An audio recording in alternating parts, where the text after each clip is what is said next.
Climb down, we should not speak too fast. Listen, this was a key, moving the pension age, the retirement age from 62 to 64. That was the red line for the CFDT, which is the largest union in France. And of course, when Edouard Philippe, the Prime Minister, presented some of the elements of the reform, that came into place, and that was really a problem for this union, while the protests were already going on.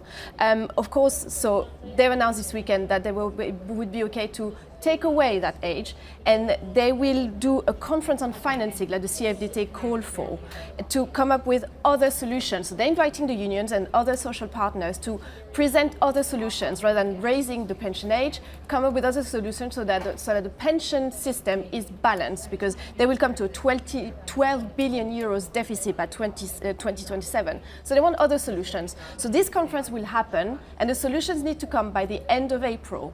If solutions are not satisfactory by then the government said they will carry on and take the responsibility and move on with the reform by executive order if necessary. So this is a clever political move for the government, showing they're willing to listen, compromise, discuss, but at the same time they're not giving up on the reform. They will carry on with it, and they will push if potentially even the pension, raising the age. The structural reforms, when you debate them at central bank level, you hear a lot of discussion about that retirement age being the #1 thing that has to move to make a difference to the financing obligations of states. So you can see why the French wanted to try and implement a 64 level, not a 62. That said, what did we hear last year with the Yellow Vest protests, that the government got the message loud and clear that the French people wanted change, they just didn't want it too quickly? That is a problem. People are in favor of reforming, especially those special regimes that we've heard so much for transport workers, for example.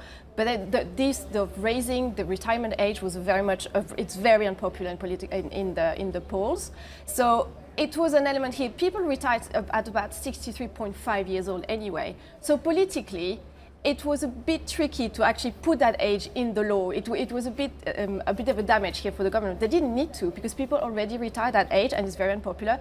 They did introduce it in the reform proposal, which again kind of woke up some worries from people saying this special regime reform is an excuse. They actually want to reform more in depth the whole pension regime, and there will be more in depth. What is the French exceptionalism? Look, I think you two are being way too kind about this, and you know how I feel about this. And the responsibility of the government is to create an economically sound structure for the next generation. Monsieur Macron is failing to do that because the French public sector debt, and the public sector debt as a percentage of GDP and the debt as a percentage of the broader economy, is going up, and it's going up aggressively. French sector GDP, some in the region of 100%, give or take a percentage point, higher than UK by a significant margin, higher than Germany by a significant margin. Then I thought to myself, well, maybe there's something French exceptionalism we need to consider as well. And yet when I look at retirement ages across the EU, I look at Albania, 65, Austria 65, Belgium 65, Cyprus 65, Denmark 65, etc., etc., Iceland 67. What is it about French exceptionalism that means it can be 62 years of age? Well, that is the issue. And again, most people don't retire at 62. This is just the legal age that would allow you to retire. If you have enough of years that you've worked and you pay into your pension, you can go. Most people don't live at 62. Most people live much later. But again, as you say, most of the countries have raised the pension age. They tried to introduce it in France, again, very unpopular, so that's trying to square the circle here. People in favor want to protect the pension system, but don't want to go later.